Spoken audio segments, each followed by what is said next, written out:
চীন জুড়ে ভূমিধস, বন্যা, প্রবল বৃষ্টি, দুটি শক্তিশালী টর্নেডোতে মারা গেছে বহু মানুষ। এখনও অনেকে নিখোঁজ রয়েছেন। আবহাওয়াবিদরা সতর্ক করেছেন, এবছর দেশটিকে বড় ধরনের দুর্যোগ মোকাবেলার চ্যালেঞ্জের মুখোমুখি হতে হবে।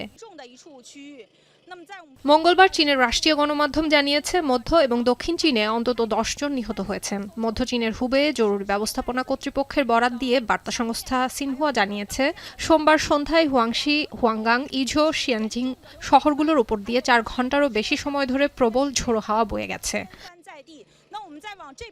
উত্তর পশ্চিমের গানসু প্রদেশের লাংঝাং শহরের একটি গ্রামে ভূমিধসে নিখোঁজ রয়েছেন 33 জন। এখন পর্যন্ত 17 জনকে উদ্ধার করা হয়েছে। ঘটনাস্থলে উদ্ধারকর্মী, পুলিশ এবং স্বাস্থ্যকর্মীরা কাজ করছেন। এছাড়া টাইফুন মেসাকের প্রভাবে নদী এবং জলাধারগুলো ফুলে ওঠায় দক্ষিণ চীনের নাননিং শহরে বন্যায় অন্তত 2 জন নিহত হয়েছেন। স্থানীয় আবহাওয়া কেন্দ্র গত সোমবার থেকে ভারী বৃষ্টি এবং ঝোড়ো হাওয়ার সতর্কতা জারি করে বন্যায় এবং ভূমিধসের শঙ্কার কথা জানায়। এছাড়া বাসিন্দাদের বজ্রপাতের শব্দ এবং নদীর পানি ঘোলাটে রং ধারণের মতো লক্ষণগুলোর দিকেও নজর রাখতে বলা হয়।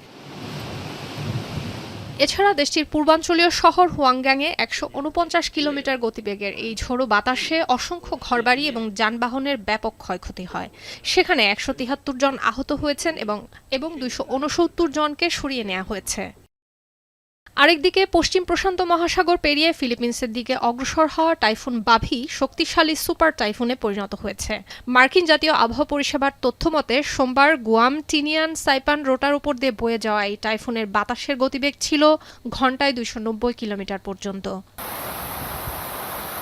অন্যদিকে একটানা ভারী বৃষ্টির কারণে সৃষ্ট ভয়াবহ ভূমিধসে মঙ্গলবার কেরালার ওয়ান্নাড জেলায় 2 জন নিহত হয়েছেন। কর্তৃপক্ষ আশঙ্কা করছে ধ্বংসস্তূপের নিচে 10 জন আটকে থাকতে পারেন। এছাড়া ভারতের গুজরাট, মহারাষ্ট্র, কর্ণাটকে রেড অ্যালার্ট জারি করা হয়েছে। পাশাপাশি পশ্চিম গুজরাট, সৌরাষ্ট্র, মহারাষ্ট্র, কর্ণাটক এবং কেরালার 5 বন্যা কবলিত অঞ্চলে ভারী বৃষ্টিপাতের কথা জানানো হয়েছে।